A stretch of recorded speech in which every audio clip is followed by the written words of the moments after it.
Hello, bonjour et bienvenue à tous dans les previews 2020 du podcast Jean Actu. Un jour une preview, les Atlanta Falcons au menu du jour, messieurs. Alors je le dis, on avait prévu à la base, c'était Grégory Richard qui était au planning. Moi je m'étais prévu à pas parler du tout, à lui transmettre le bébé.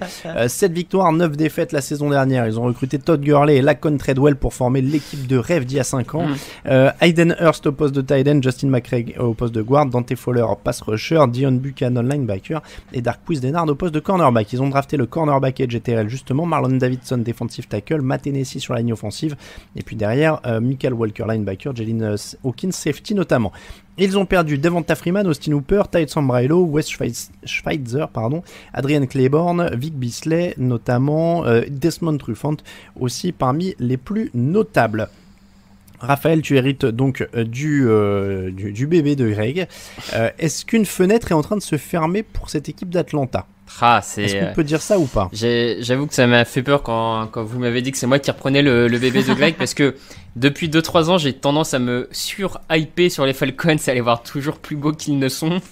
Il y a une année, je crois, on les avait mis tous les deux au Super Bowl et ils n'ont pas fait les playoffs. Ouais, l'année juste après leur Super Bowl en fait. Juste après. Du coup, est-ce que la fenêtre de tir se ferme ? Je sais pas, mais en tout cas, elle se réduit certainement. Ça, c'est une évidence. Après, malgré tout, moi, je trouve que du coup, on part sur les motifs d'espoir. Je trouve qu'il y a quand même une attaque qui peut te permettre d'aller remporter des matchs. Un groupe de receveurs, Julio Jones, Calvin Ridley, quand même bien intéressant. On ne sait jamais ce qu'ils peuvent obtenir de Laquan Treadwell. D'un autre, Matt Ryan peut bien trouver une troisième cible. Hayden Hurst en tight end, c'est quand même intéressant.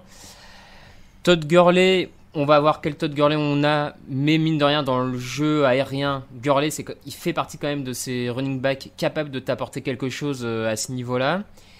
Donc offensivement, t'as quand même de quoi faire de belles choses, d'aller remporter des matchs en attaque, surtout que t'as une partie de la ligne gauche, et on reviendra sur la partie droite de la ligne plus tard, mais la partie gauche de la ligne offensive est de bon niveau. Donc moi, en motif d'espoir, j'ai quand même envie de croire que t'as une attaque qui est toujours capable d'aller lutter contre les meilleurs de la ligue, quoi. Moi je suis comme toi, c'est-à-dire que Matt Ryan, Julio Jones, Calvin Ridley, évidemment, quand t'as ce trio-là, t'as toujours une chance. Il y a Laquan Treadwell en plus, qui est quand même un ajout de taille. Après, Hayden Hurst, Tyden en numéro 1, ça m'inquiète un peu plus, ça manque un peu d'options. Quand on sait que Matt Ryan était à son meilleur avec un mec comme Tony Gonzalez, c'est bien d'avoir un bon tight end, mais je m'inquiète pas outre mesure non plus pour ça. Matt Ryan est un excellent quarterback. Sous-côté peut-être même d'ailleurs depuis quelques années. Raoul, les motifs d'espoir. On n'a pas parlé de la ligne offensive, mais il y a plutôt il y a des bons joueurs dedans. Il y a Alex Mack notamment au centre, qui est peut-être un peu sur une pente descendante aussi, mais il rajeunit pas. Ah bah non, 35 ans apparemment pendant la saison. Mais c'est jamais mauvais d'avoir de l'expérience aussi à ce poste-là. Moi, je dis des motifs d'espoir. De toute façon, c'est toujours un peu les mêmes du côté d'Atlanta. C'est bien sûr Matt Ryan, c'est bien sûr une attaque qui a de quoi faire au poste de receveur. Todd Gurley, moi, je fais partie de la team Todd Gurley. J'y crois encore, donc je pense que c'est un très bon ajout pour eux. Donc ces motifs d'espoir, oui, ils sont toujours là. Maintenant, ils sont là depuis des années et ça a pas gagné. Donc bon. Oui, presque. Je dis pas que ça a pas presque, mais ça, dans les faits, voilà. Après, ça commence à remonter. C'est il y a 3 ans. C'est une éternité en NFL. Et ils ont plus le même coordinateur offensif qui était quand même Kyle Shanahan à l'époque, qui est à San Francisco, et qui lui a rejoué un Super Bowl depuis. Je suis d'accord. Après, si les 2 dernières années, les Falcons perdent, c'est pas à cause de l'attaque. Ça vient d'un autre côté du terrain que l'attaque, sincèrement. Alors, voilà. Il y en a pas beaucoup d'autres des côtés.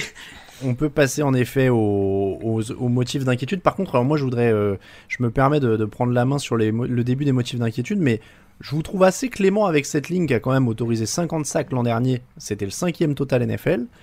Pour avoir entendu Grégory ronchonner à propos des linemen de son équipe, je suis pas sûr que ce soit un point si fort que ça dans l'effectif d'Atlanta. Hein. Ah bah alors, c'est pour ça que à titre personnel je parlais plutôt de la partie gauche de la ligne offensive et que la partie droite, à mon sens, enfin je l'ai après dans les Factor X, hein, parce que la partie droite l'an dernier on a deux rookies dont la progression va être à mon sens un des facteurs décisifs pour Atlanta cette saison. Mais oui. Et après, encore une fois, moi le jeu au sol, je suis désolé, pareil, Todd Gurley, Brian Hill, Kadri Ollison, Ito Smith, ça me fait pas lever de mon siège parce que je pense qu'en effet les genoux de Todd Gurley sont flingués et qu'il peut plus avoir la charge de travail d'un coureur numéro 1. Donc je suis pas enthousiasmé outre mesure par cette équipe en dehors de Matt Ryan et de ses cibles, quoi. Mais en dehors de ça, parce que là on arrive au point qui fait encore plus mal et là où je pense qu'on est à peu près tout le monde d'accord, Raphaël, ça va être la défense. Oui, la défense. Juste avant, sur la défense, le seul espoir sur la défense, quand même, pour donner un point positif en défense, il y a à mon sens, il y a 3 bons joueurs sur chacune des lignes. T'as Grady Jarrett sur la ligne défensive, t'as Deion Jones au poste de linebacker et t'as Keanu Neal dans le backfield défensif. T'as 3 joueurs qui, en santé, sont 3 très bons joueurs chacun à leur poste. Donc voilà, ils ont au moins une sorte de colonne vertébrale en défense.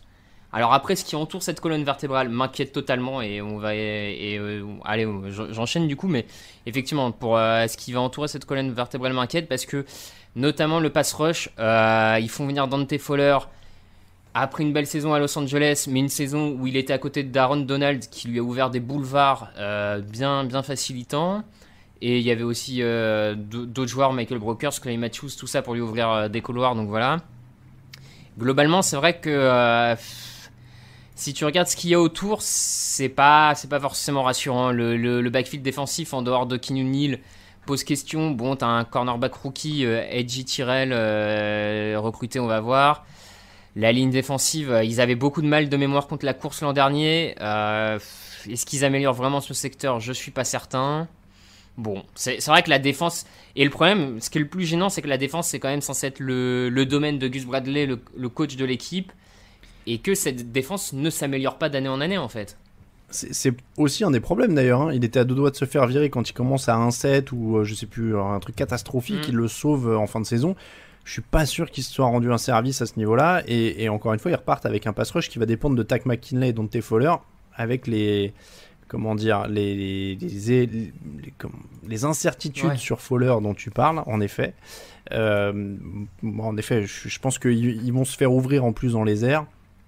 Il y a le départ de Desmond Trufant qui est remplacé par un rookie, donc c'est pas un rendement immédiat. Dans une division où tu vas affronter Tom Brady, une armada, Drew Brees, une armada, ça va être compliqué. Pour moi, c'est rédhibitoire. Ils sont clairement un cran en dessous des deux que je viens de citer. Raoul. C'est ça qui m'inquiète justement, c'est le fait de jouer 2 fois Brees et Brady quand t'as une défense aérienne et un pass rush qui sont aussi moyens. Ça risque déjà de leur plomber ces 4 matchs-là et même en NFL, il y a plein d'autres bons quarterbacks et je pense que dans la NFL actuelle, tu peux pas te permettre d'avoir de pas avoir de quoi répondre à ces mecs-là. C'est pas le cas d'Atlanta et si l'attaque est pas capable d'avoir un rythme hyper élevé et d'aller encaisser des camions de points comme c'était le cas sous Shanahan, ça va être compliqué. Pour les Factor X, c'était à Raphaël du coup. Eh ben, j'ai commencé à le dire, mais pour moi, Factor X, c'est donc le côté droit de la ligne offensive, avec donc au poste de garde Chris Lindstrom et au poste de tackle droit Caleb McGarry, qui étaient tous les deux rookies l'an dernier, sur lesquels Atlanta a beaucoup investi. De mémoire, McGarry est un choix du premier tour et Lindstrom aussi, je crois aussi, ouais. Voilà, ils ont beaucoup investi dessus. Maintenant, il faut que ces deux-là montent de niveau parce que l'an dernier, c'était pas le cas. Je persiste à penser que si ils progressent fortement, la ligne offensive va en bénéficier, le jeu au sol, le jeu aérien, et que cette attaque pourrait surprendre plus d'une défense. Donc pour moi, c'est un des facteurs X. Parce que comme tu dis, en fait, je pense qu'il y a tellement de trous en défense qu'ils ne vivront ou mourront que par l'attaque, en fait. Donc... Alors voilà, c'était exactement ce que j'allais dire et c'est pour ça que je me permets d'enchaîner derrière toi, mais c'était un peu exactement mon angle, au sens où je pense que leur seule manière de gagner, ça va être de marquer beaucoup plus que l'adversaire. On reviendra dans les pronostics sur le fait que je pense qu'ils vont pas pouvoir y arriver souvent, voilà. Mais voilà, la ligne sera en effet pour moi le point, le facteur X aussi, parce qu'il faut maintenir Matt Ryan dans des conditions où il va pouvoir lancer, parce que j'ai pas confiance dans leur jeu au sol non plus. Donc voilà, la ligne, en espérant que ça tienne pour Matt Ryan. Raoul, ton facteur X? Un peu dans votre sens, mais moi j'aurais dit Todd Gurley, puisque je suis, enfin voilà, il y a une question aujourd'hui de savoir s'il peut tenir ou pas son poste comme il l'a pu le faire du côté des Rams. Attends, par contre, on fait pas la preview des Rams de l'an dernier. Hein. Factor X, Todd Gurley. Ça suffit. Non, mais en fait le truc aussi, c'est que s'ils arrivent à avoir un jeu au sol compétent, ils gardent le ballon et ils empêchent les attaques adverses de venir sur le terrain là où ils sont sûrs d'en ramasser. Donc c'est pas mal aussi si ils peuvent retrouver un peu de rythme de ce côté-là et si Todd Gurley peut les y aider. Alors, le planning de cette équipe d'Atlanta, et vous allez voir que c'est pas facile. Ça commence avec la réception des Seahawks, ensuite ils vont à Dallas, ils reçoivent les Bears, ils vont à Green Bay, ils reçoivent les Panthers, ils vont dans le Minnesota, ils reçoivent les Lions, ils vont à Carolina, ils reçoivent Denver, semaine de repos en semaine 10, et alors là, derrière, la ligne droite de l'enfer pour terminer, à New Orleans, réception des Raiders, réception des Saints, à Los Angeles pour les Chargers, réception des Buccaneers, à Kansas City, à Tampa Bay. Il termine avec un enchaînement Tampa, Kansas City, Tampa, qui est quand même pas donné. Alors il va vraiment falloir commencer fort avec le Seattle, Dallas, Chicago, Green Bay, Carolina, Minnesota, Detroit, Carolina, Denver. Moi je vais dire... Allez, je vous laisse commencer. Si vous en avez un. J'ai compté 5. T'es encore pire que moi, ouais. Tu vois, j'aimerais un peu plus. Non, mais voilà, encore une fois, hein, moi j'essaie de calculer au fur et à mesure et je me dis, Carolina, ils en prennent un, les Packers, pourquoi pas, mais les autres, tu vois, alors, si les Bears et les Lions, ça a priori c'est bon, mais Minnesota, tu vois, c'est pas sûr non plus. Honnêtement, 5, je pense que c'est pas complètement déconnant. Je vais être sur 6 ou 7 aussi, je vais dire 6. Bon Raphaël, seul au monde. Ouais, comme d'hab, hein, je me hype sans doute beaucoup trop sur cette équipe, mais moi je les vois à 9-7, voire 10-6, quoi, mais... Ah ouais. Wow. Attends, mais parce que ça veut dire que tu les vois perdre contre les Saints et tu les vois prendre un match. En gros, dans mon hypothèse à 10-6, je les vois perdre les 2 fois contre les Saints, les 2 fois contre les Buccaneers. Ok. Les Chiefs, ouais. Et après, je les vois à peu près battre tout le reste, hein, sans... Ah ouais, tu penses qu'ils passent... Tu penses que Chargers, Broncos, Raiders, ils prennent les 3 ? J'ai du mal à imaginer. Peut-être. D'autant qu'ils vont en jouer un ou deux là-bas. Je vois pas ces 3 équipes-là particulièrement favorites face aux Falcons, mais c'est que mon avis. Hein, ce serait plus Seattle, Dallas, Green Bay. Seattle, Seattle, ça fait 6. Du coup, c'est pour ça que je suis à 10. Je suis entre 9-7 et 10-6, quoi. Mais je vais dire 9-7. Ouais, 9-7 pour Raphaël. Donc Raoul, tu termines à combien alors ? 5. Allez, moi je termine à 6-10. Ça répartira un petit peu. C'est donc la fin de cette preview des Atlanta Falcons. On remercie tous ceux qui nous soutiennent sur Tipeee. N'hésitez pas à les rejoindre. Vous retrouvez la preview en version écrite avec le point de vue d'un autre rédacteur sur le site. Alors je le redis, hein, si vous téléchargez l'épisode le matin quand il sort, la preview arrive à 13h sur le site avec un autre avis. Et puis c'est plus complet et vous pouvez surtout relire parce que là on donne les calendriers à voix haute et des choses comme ça. Évidemment, ça fait beaucoup d'infos. Et réagir. Si vous voulez le relire pour imprimer tout ça et réagir, évidemment, mettre des commentaires, il n'y a pas de souci, vous allez sur le site. Twitter @TDActu, Facebook @TDActu, Instagram @TouchdownActu en entier. Et puis sur le site, on l'a dit, tdactu.com. On vous remercie de nous suivre. On vous dit à demain pour une nouvelle preview.